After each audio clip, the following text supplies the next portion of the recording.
Good to see everybody here. Ready to open up God's Word and see what it has in store for us today. We're going to be in Matthew chapter 5, starting in verse 21. Matthew chapter 5, verse 21. And we're in this section of... Oh, what did I say Matthew? I'm sorry, Mark. That's why it's always good to have a wife in the audience. Mark chapter 5. Mark chapter 5 and verse 21. Sorry about that.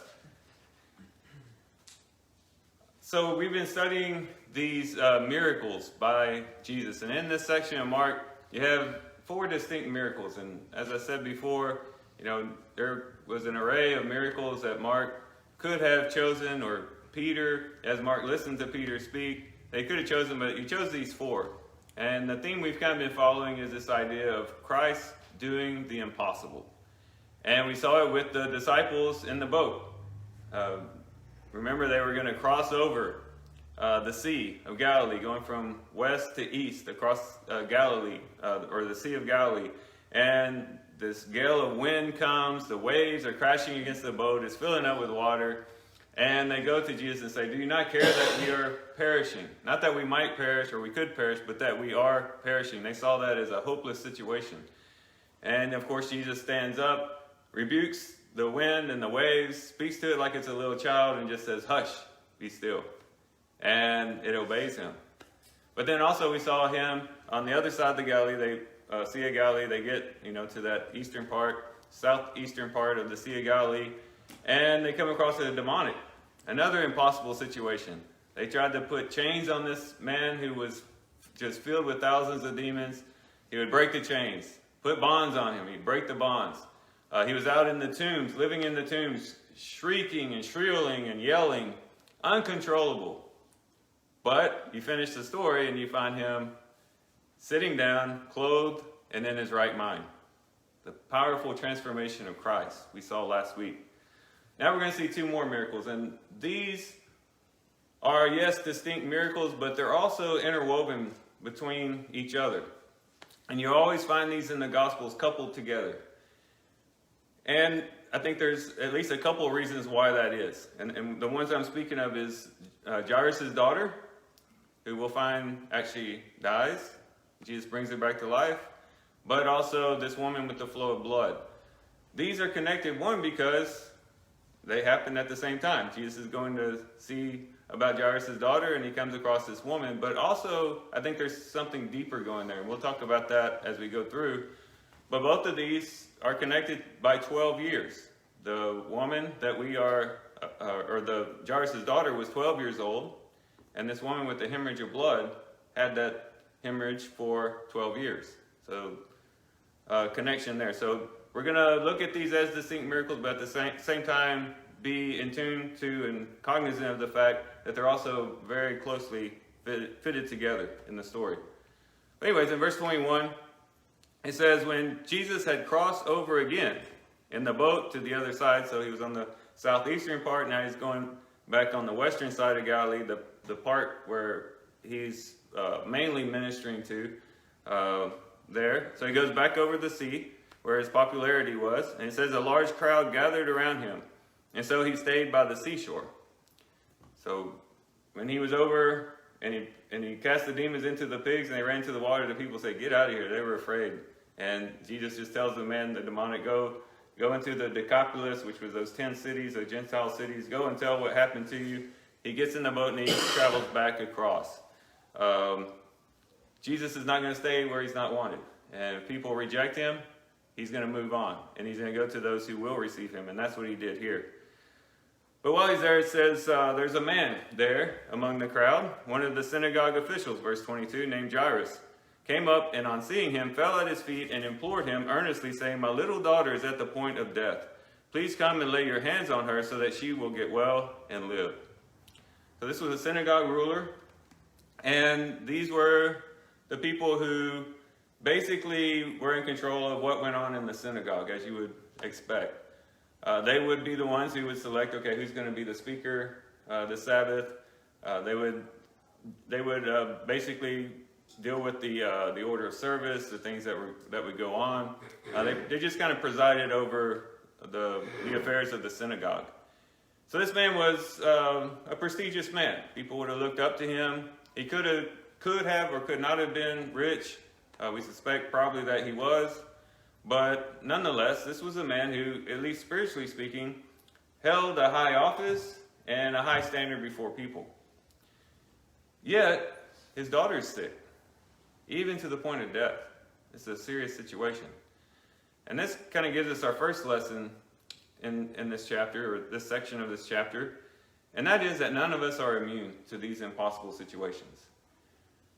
It doesn't matter who you are. It doesn't matter if you're one of the 12 apostles, or if you're a demonic out in the tombs, or you're a high official in the synagogue, whether you're a person with high influence, a person of no regard, people don't regard at all, a person with power, no power, we are all susceptible to these situations where things just become impossible.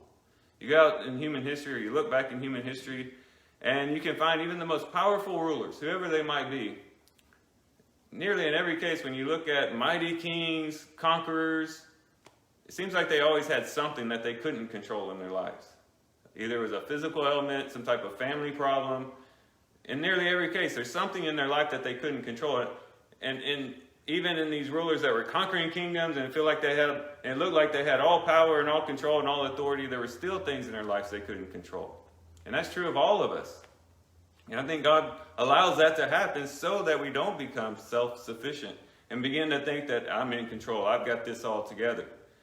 This ruler of the synagogue got to a situation, or was in a situation, that he couldn't control. His morality, his good deeds, his charity, everything that he did wasn't going to help cure his daughter in this case. Nothing he could do in and of himself could really get her healed. It had to be Jesus, and he recognized that. So what did he do? There was basically 4 things that he did here that helped him receive the blessing from Jesus. And again, ultimately, we give the credit to Christ, but these are things that kind of put him in a position to be able to inquire of Christ and receive from Christ this blessing. Basically 4 things. The first thing he does is he recognizes who Jesus is. He goes to him and he falls down at his feet. This ruler of the synagogue, this man whom people looked up to, who was very prestigious among the Jewish community, recognized that Jesus was a man of higher authority than him, even though he was just a common laborer, or as some translations put it, a carpenter, and a carpenter's son as well. Just from a normal family, not a part of the rabbis, not even from Jerusalem. He was from a little town in Nazareth, yet this man recognized there was something about Jesus. There was something special about him. Did he know all the ins and outs of Christ, and that he's prophet, priest, and king, and the Son of God, and all those things? We don't know, but what thing we do know is the fact that he knew he was standing before someone great, and he fell down at his feet. So that's the first thing he did. And then, after falling down at his feet, he implored him earnestly. This isn't just him going up and saying, "Hey, Jesus, I got a daughter. She's about to die. Come help her." He is desperate. He is at the end of his rope. He's coming to Christ and just earnestly imploring him, pleading with him, "Please come see my daughter. This is a desperate situation. I need you." And not only that, he fell at his feet. He earnestly implored him, but also he realized the fact that he could not control the situation. Had he thought he could, would he have even gone to Jesus? Well, I'm a pretty smart guy. I can figure this out. I've got enough money. I can pay enough physicians to fix it. I got this under control. If he believed that, he wouldn't be going to Jesus in the first place. But he comes to him and says, "My daughter's at the point of death. She's about to die. Come help her." And then the last thing is that he had faith. He said, "If you come and lay your hands on her, she will be healed." And he really believed that. He believed that Jesus would do that. So here we see 4 things that can help us when we're seeking a blessing from the Lord. Now, I'll be very careful to say, and quick to say, that the Lord in his grace and his mercy isn't sitting back and saying, "Well, you got 3 of the steps and not 4, so I'm not going to help you." Of course not. But these are things that typically play a part in us seeking a blessing from the Lord. And the first one is recognizing who he is. Knowing that he has all authority, all power, that he is sovereign over everything that exists. And when we come to him, we must recognize that. Sometimes maybe when we go to prayer, we think, well, the Lord needs to submit to what I want. And because of who I am, I deserve this blessing from the Lord. And look at all the things I've done for God. Now I deserve a blessing from him. No. We fall at his feet and give him the proper position and realize that he is high above us and that he owns the situation and he can do with it as he wishes, but we're still going to fall down before him. Second thing is we got to ask. Ask. Knock. Keep on knocking and the door will be open to you. Seek and you will find. And of course, the Lord wants us to come to him with our prayers, with our petitions, not because he doesn't know what's going on in our lives, but that's a way that helps us to get in the proper posture before him and to recognize the fact that we need him. And it's a good reminder for us to come to him. And sometimes it might just be that there's troubles, afflictions, trials, problems that we're dealing with, difficult people, problems at the workplace, in the family, that just continue to fester because we haven't brought it to the Lord yet. We're still trying to wrestle with it. Bring it to the Lord in prayer. Oh, what needless pain we bear. All because we do not carry everything to God in prayer. We got to bring it to him. And then also, it said here that he realized, or it's inferred that he realized that he couldn't fix it himself, which kind of falls in with all of this, right? We got to recognize that there is a God, there is a Christ who can do things that we can't do. And oftentimes when a problem arises, what do we want to do? I'm going to go and try to fix it. Oh yeah, I might throw in a few prayers, but I'm going to try to fix it myself. Not that we don't work with the Lord and engage in the situation with the help of the Lord, but to have this attitude that we can fix it ourselves, we got to put that aside. Whether we're talking about temptations we're dealing with, sin that's following us around, whether it's some type of family sickness maybe in our lives, or maybe it's a financial issue, a marriage issue, whatever it might be, we got to realize, he's the one who can truly fix it. And then lastly, we got to come in faith, as Jairus did here. Realize that if Jesus gets involved in this, I know there's hope. I know there is a way out. That it's not impossible. Remember we talked about that math equation last week? The easy math. You have a problem, whatever the problem is, plus Jesus, you get the solution. Or Jesus is always the solution to that math problem, and he's always the solution to our problems if we'll submit to him. But then I really love this next thing that happens after he comes to him in this way. In verse 24, and he went off with him. And he went off with him. That is, Jesus went off with him. You see, as soon as this official recognized who Christ was, implored him, realized he couldn't fix it himself, came to Christ in faith, it's not that Jesus said, okay, your daughter's healed. Go in peace. He didn't heal her right away. There was going to be some time between the petition, the prayer, the request, and then the answer to the prayer. How long that was, don't know.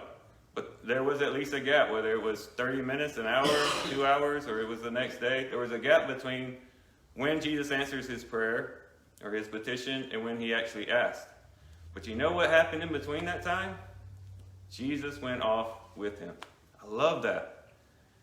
What that shows us is, even if Jesus doesn't answer your prayer today, maybe you've had a prayer that you've been praying for days, weeks, months, years, and you haven't found the answer yet. One thing you can be guaranteed of is that Jesus goes off with you.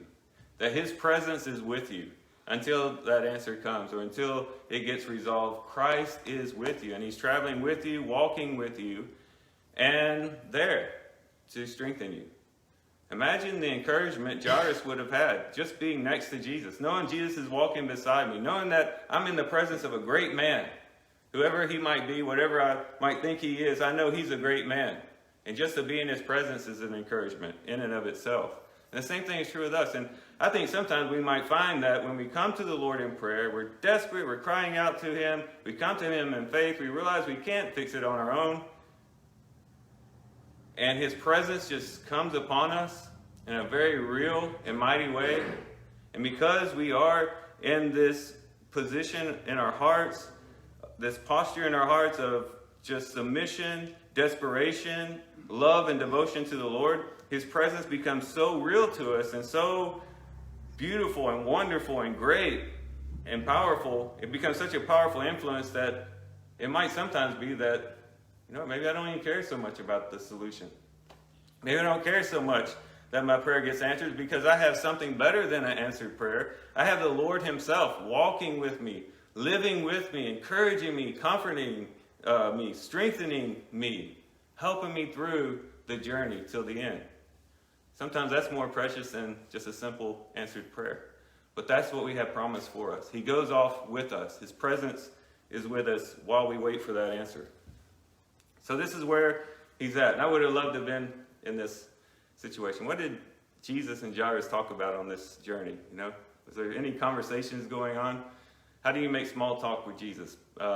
Maybe there was no small talk. Maybe there just wasn't words to say, but there they go off together, going in through the crowd. Jesus is going to help this man out, but at the time He's just present with him. But it says, as you continue on in verse 24, it says, and a large crowd was following him and pressing in on him. Now, looking at this from Jairus' standpoint, this must have been very frustrating. I know it would have been for me.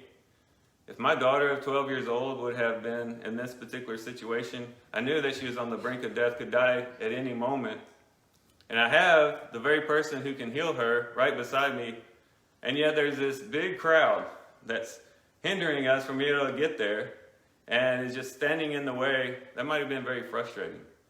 I can just imagine Jairus becoming very impatient in this particular situation, but it gets even worse than that because then a woman gets involved who really slows down everything.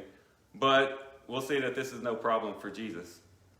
In verse 25 it says, a woman who had a hemorrhage for 12 years and had endured much at the hands of many physicians and had spent all that she had and was not helped at all, but rather had grown worse.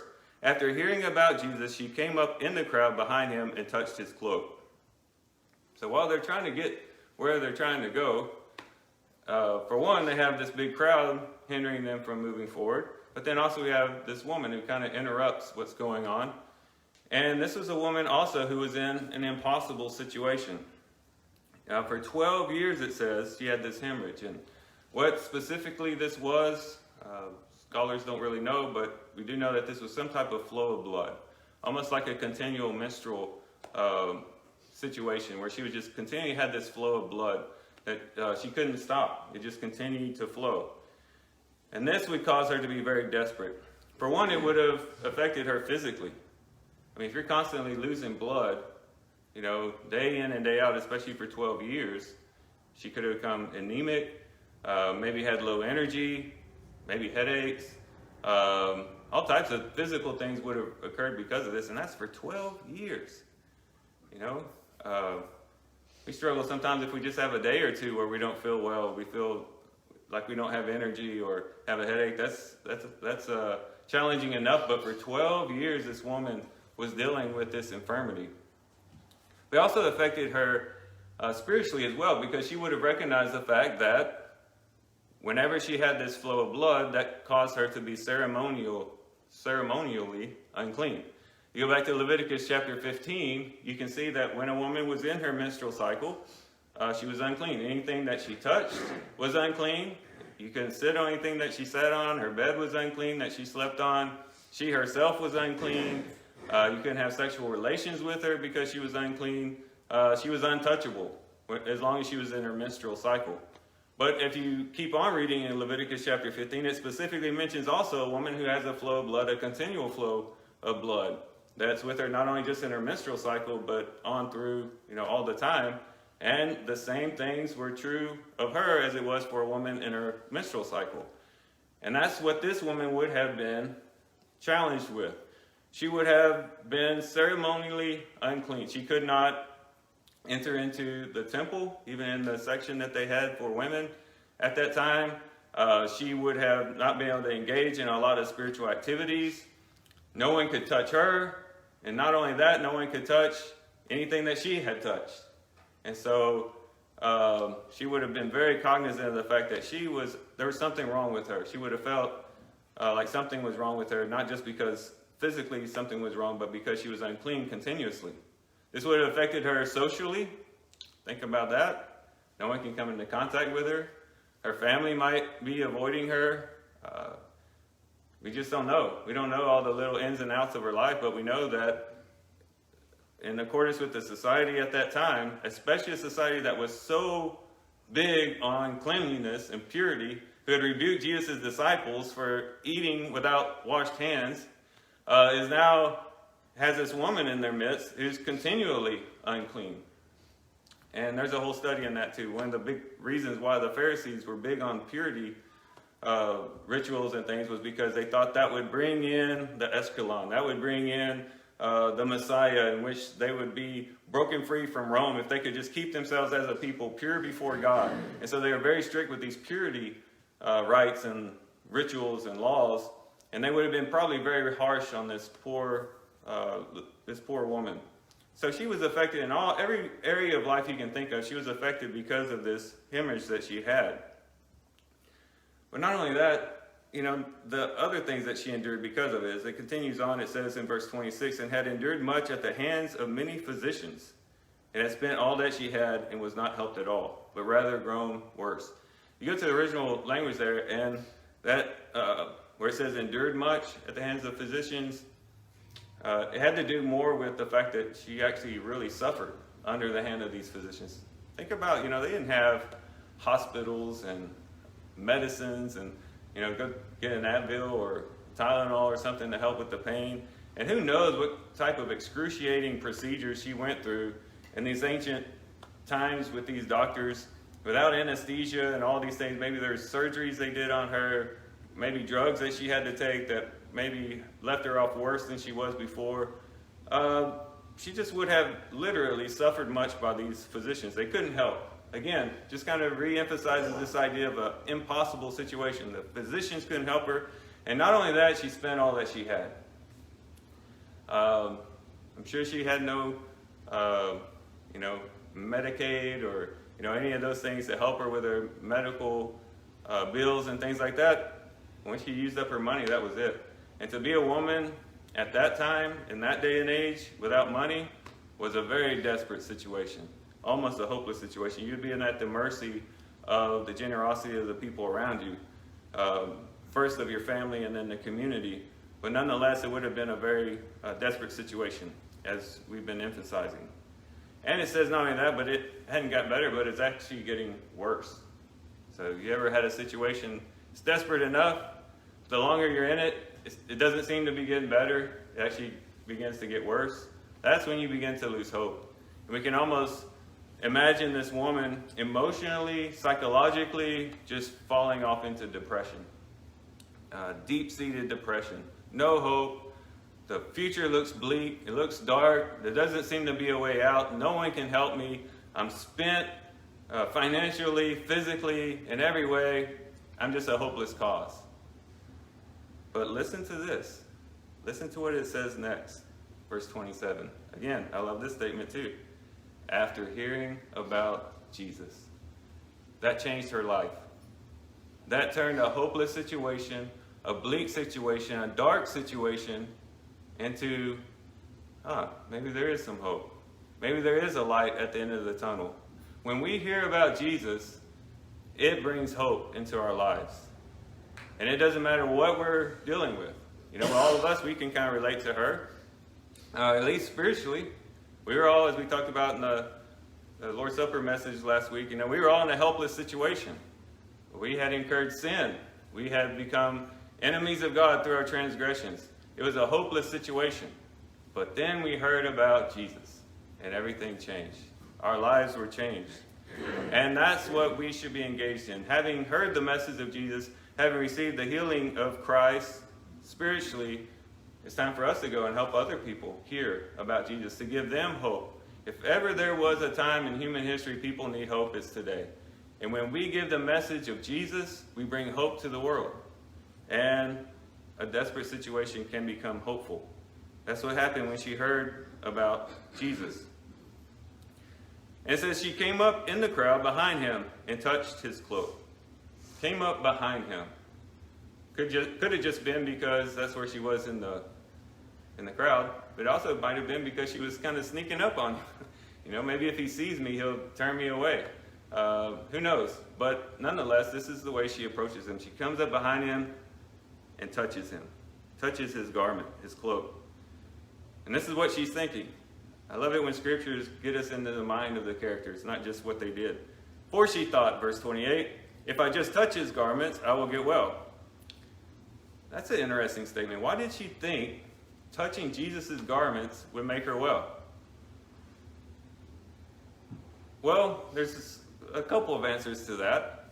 One might be because that's how many other people were healed. In Mark chapter 3 and verse 10, we read that this had happened before. It says, for he had healed many, with the result that all those who had afflictions pressed around him in order to touch him, implying that they were wanting to touch him so that they could be healed. Maybe this was part of the message that she heard about Jesus. If you touch him, you will be healed. But it's not that she said, if I touch him, I'll be healed.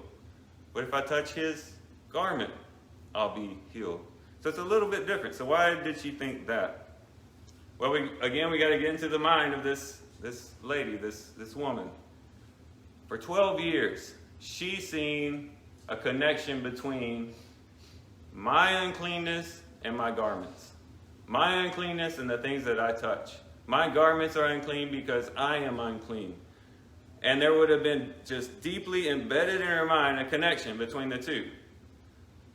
With that understanding and that impression on her heart, it could have been that when she thought of Jesus, she made the same connection. He is powerful, and so his garments must be powerful.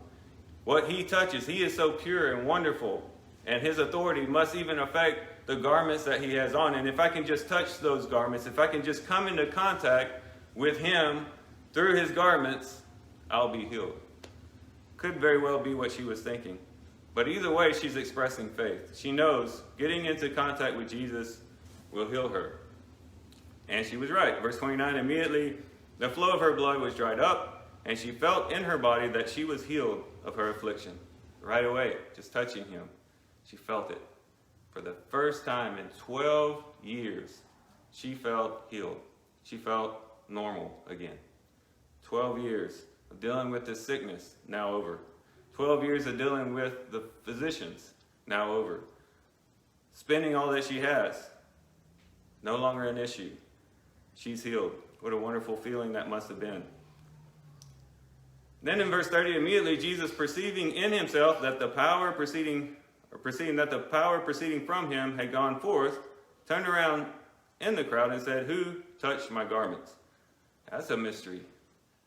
And we could speculate on this for a long time. Jesus felt the power come out of him. Is this because he's human? Did it happen in a way that whenever he did perform a miracle, that he could physically feel it? Maybe it went through his nerve endings and through his body in such a way that he could actually feel it. It seems to imply that here seems to actually say that here in this story. He felt it in some way. I find that interesting. So you have two people feeling something. She felt that she was healed, and Jesus felt the power coming out of him. And he says, who touched my garments? Not because he's necessarily looking for information, but he wants to draw attention to this woman. This woman had demonstrated great faith, and he wanted that to be recognized. And so he's trying to draw attention to her. In verse 31, and his disciples said to him, you see the crowd pressing in on you, and you say, who touched me? And are they being sarcastic? Are they being a little short with the Lord? Or are they really asking? We don't know. We don't hear the inflections of their voice and understand exactly how they said this statement. But we can kind of understand what they're saying. There's people just pushing in as they're walking. You can just see Jesus being pushed this way and Jairus there trying to keep up with Jesus. And there's just a lot of people pressing in. You've seen rock concerts and stuff, where you have the mosh pit and there's just people everywhere. And they're saying, you want us to really tell you who touched your garments? And then in verse 32, and he looked around to see the woman who had done this. So that's where we find that he really knew who it was. He didn't need the disciples to inform him, but again, he's wanting to draw attention to her. But the woman, fearing and trembling, aware of what had happened to her, came and fell down before him and told him the whole truth. So now the woman has to stand before people who probably despised her, looked down on her. Oh, that's that unclean woman. Maybe even connected that to sin. She must be a sinner in order to be sick in this way. Now she's got to stand in front of everybody and give her testimony and tell exactly what happened to her. Would have been a great challenge. But in verse 34, it says, "And he said to her, 'Daughter, your faith has made you well. Go in peace and be healed of your affliction.'" So Jesus didn't say, "I didn't tell you could come and touch my garment." He didn't say, "Give me back my power. I didn't authorize you to do that." No, he just says, "Go, be healed. You demonstrated great faith. You came to me in your hour of desperation. Go and be healed." And that's a precious word for this woman, to know that she's never going to have to deal with this again. Never going to have to deal with the problems, the heartaches, the difficulties, the depression, everything that we've talked about in connection to that. And that's going to be a wonderful thing too when we stand before the Lord. As we look back on our lives, the troubles that we've endured, the problems that we've had, the family members that we've had to deal with, that perhaps were sick and died, or situations in our own lives, it's going to be a wonderful thing when we stand before the Lord at the end of our lives and we'll realize it's all over. No more sickness, no more crying, no more heartache. Won't even feel the heat of the sun anymore. Very important for us in South Texas. Everything will be done away with, and we'll just live in eternal bliss. To know that it's all over. The troubles have gone away. Now it's time to just enjoy the blessings that flow from the Lord. That's what she was going to experience here in a little way, but one way that we will experience it in a great and tremendous way when we meet the Lord in the end. But she is healed. So now, this situation is dealt with. We could call it an interruption, but I think this was a divinely appointed encounter with Jesus. But we'll call it an interruption just for the sake of the story. Now we get back to the story of Jairus. In verse 35, while he was still speaking, they came from the house of the synagogue official, saying, "Your daughter has died. Why trouble the teacher anymore?" So apparently she didn't make it. And you can think maybe Jairus is saying, if it wasn't for that crowd getting in the way, if it wasn't for that woman interrupting our travels to my house, maybe she would have got healed. Who knows what he's thinking at this moment. But here you have the people saying, don't bother Jesus anymore. The problem is too big now. Yeah, we know Jesus heals the sick. We this was a very popular thing that Jesus was doing. Everyone knew that he was healing people who were sick. But raising someone from the dead, no, that's too far. Don't trouble Jesus anymore. Let him go deal with people who are still alive that need healing. Don't bother him anymore. And whenever we encounter these impossible situations, don't you know that oftentimes we're going to come across people who give us the same message? Why are you still trusting in Jesus?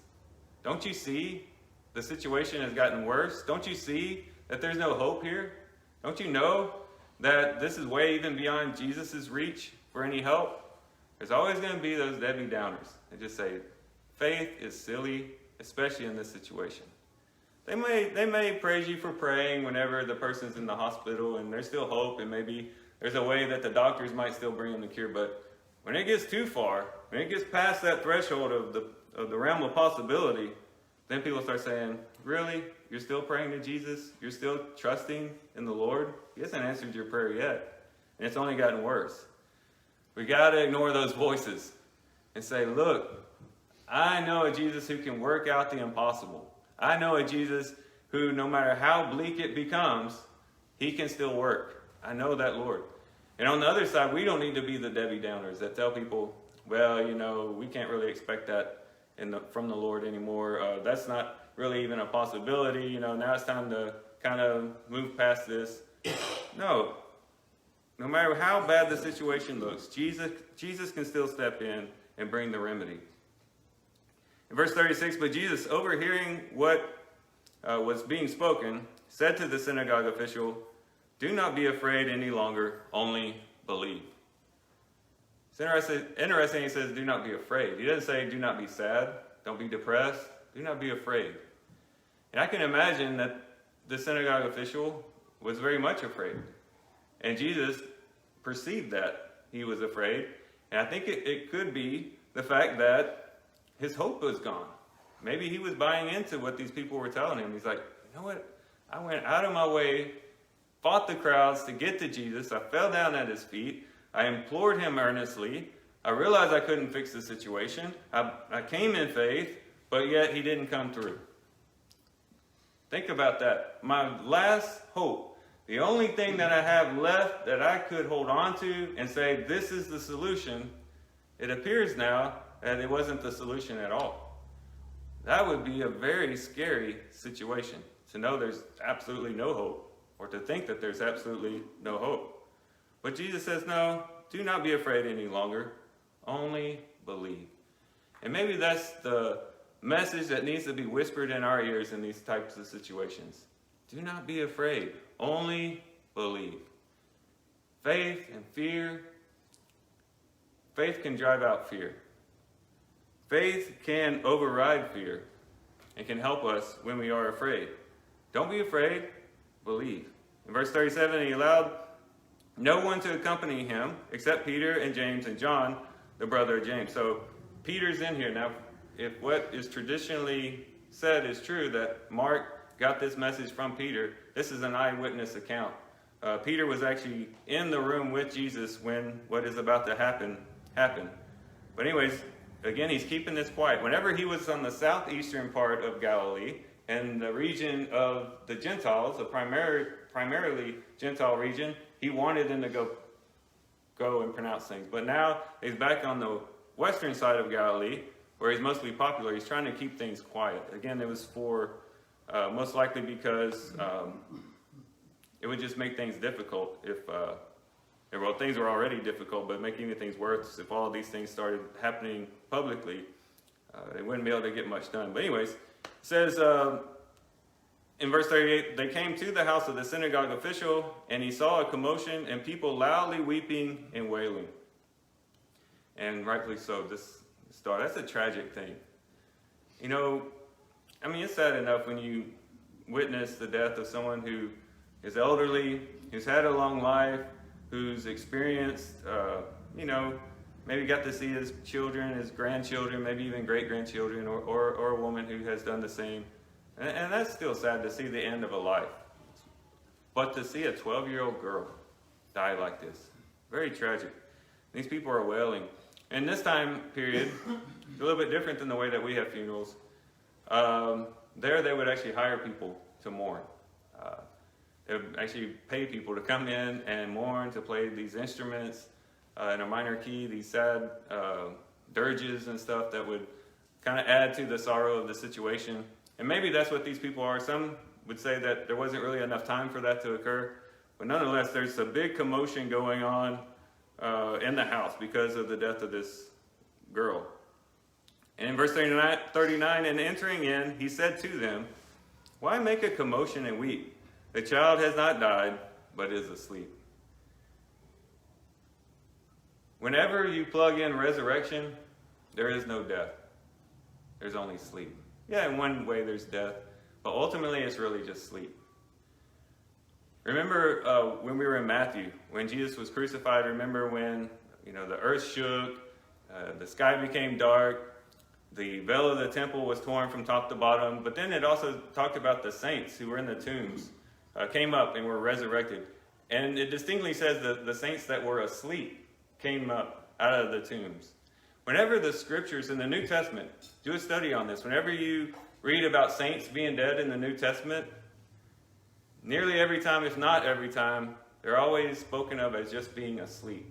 I find that a great encouragement, because I believe that probably everyone here, including myself, has family members, loved ones who have passed on. And that's a very sad thing, a very tragic thing, and I don't want to take away from the tragic nature of that. But one thing we can do, and one way that we can take encouragement, is in realizing that, they're not really dead in the sense that they're never going to wake up again. They're just asleep. Those who died in the Lord are just asleep. And one day they will be woken up. And so sleep is a lot different than death. Sleep is temporary. One day you'll wake up. Death, in our minds, we think of as permanent, but not so with the Lord. But he says, she's not dead, but asleep. And in verse 40, they began laughing at him, and putting them out, he took along the child's father and mother and his own companions. In the King James, it says they laughed into scorn. This isn't just, This is like, what is this guy thinking? Is he a lunatic? Is he crazy? Of course she's dead. She's not asleep. So they went from wailing and crying to laughing and jesting when they heard this message by Jesus. But he put them all out. And sometimes we need to do that. Just put people out. Sometimes people just get away. Sometimes people are a great encouragement and help us and uplift us. But then sometimes we just need to put them out. Maybe not physically, but at least mentally.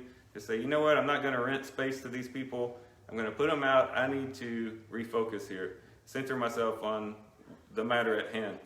But that's what Jesus did. He puts them out. And he took along the child's father and mother and his own companions. And he entered the room where the child was.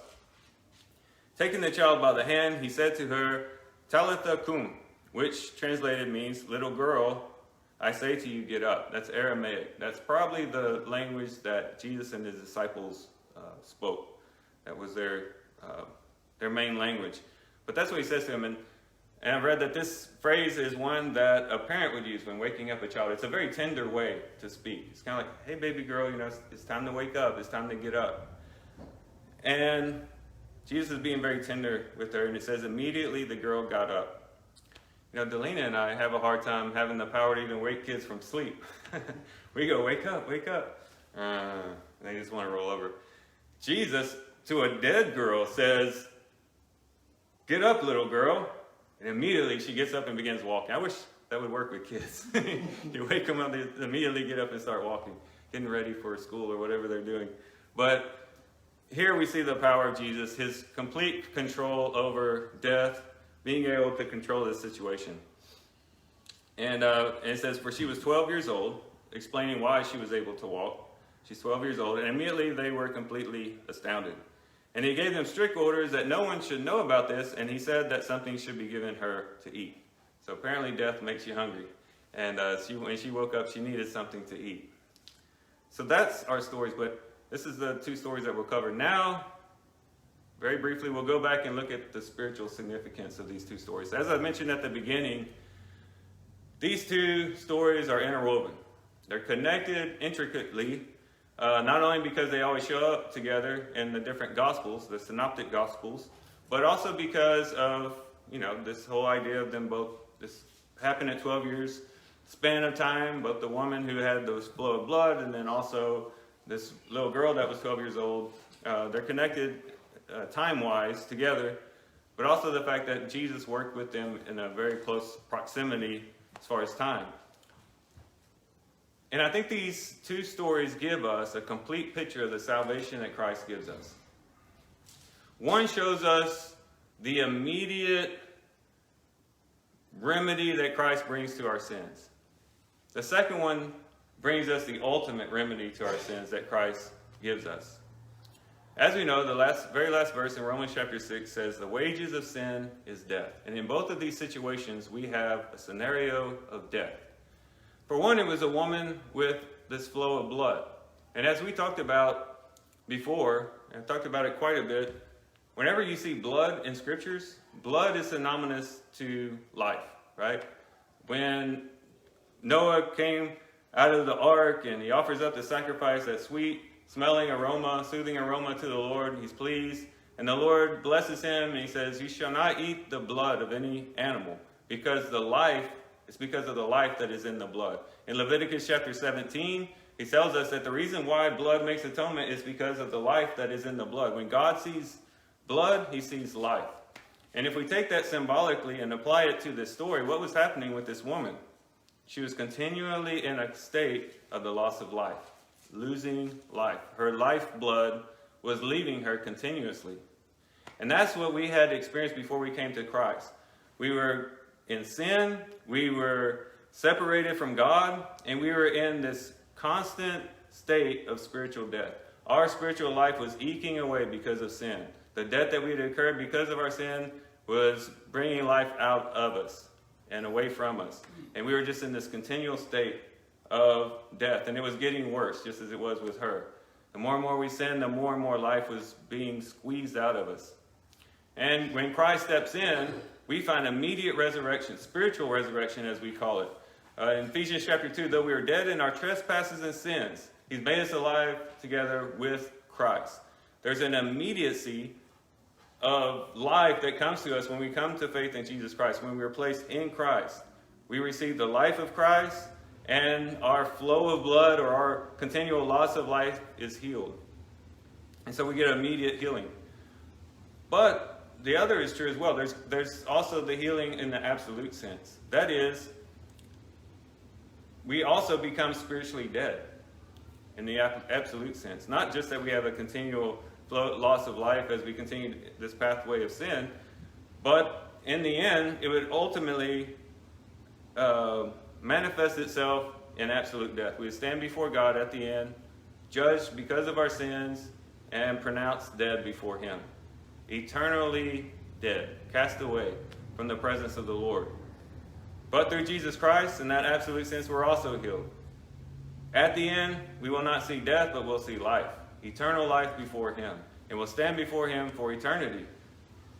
Given life that is supplied to us through our contact with Jesus Christ and his ability to come and bring life into our very being. And so we have both this experience of being healed from the effects of sin, this continual effects of sins that we have throughout our lives, but then we also have the hope of the fact that it will not end in death. That, yes, maybe one day we'll physically die, but that's not the end because of the atoning work of Jesus Christ on the cross. Our story will not end with death, just as Jairus' daughter's story didn't end with death, but it will end with life, and life eternal even. So this gives us a beautiful picture of how Christ not only worked physically with these two women, these two females, but also the way that he works through us spiritually, through giving us life. And that's a good place for us to close our study. If you're here today, maybe your spiritual life has been eking away, and you've seen the effects of that. It's affecting you in every area of your life.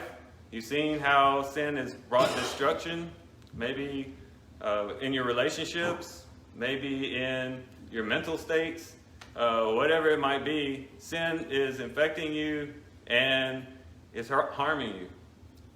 And I would say, even if you don't feel the effects of sin, spiritually speaking, that's what's happening. Whether you know it or not, when we commit sin, it just takes the spiritual life out of us.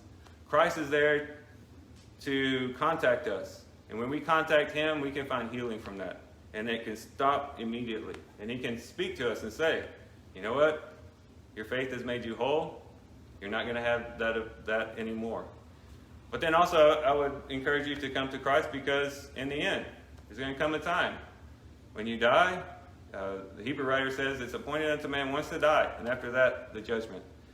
And when we die, we want to open our eyes to eternal life and to realize that now I see the full manifestation of the work of Jesus Christ, because where I was once dead, now I am alive, and I shall die nevermore. I will live forever in eternity with him. So that's what Jesus has to offer you today, and we give you the opportunity to receive that today, if you will. If you're here this morning and you want to receive that, you can come forward as we sing the song. If you're online, you can contact us. You can contact me or one of the members of the church, and we'll also assist you in that way as well. But for now, if you will, stand, and we'll sing the song that JT has prepared.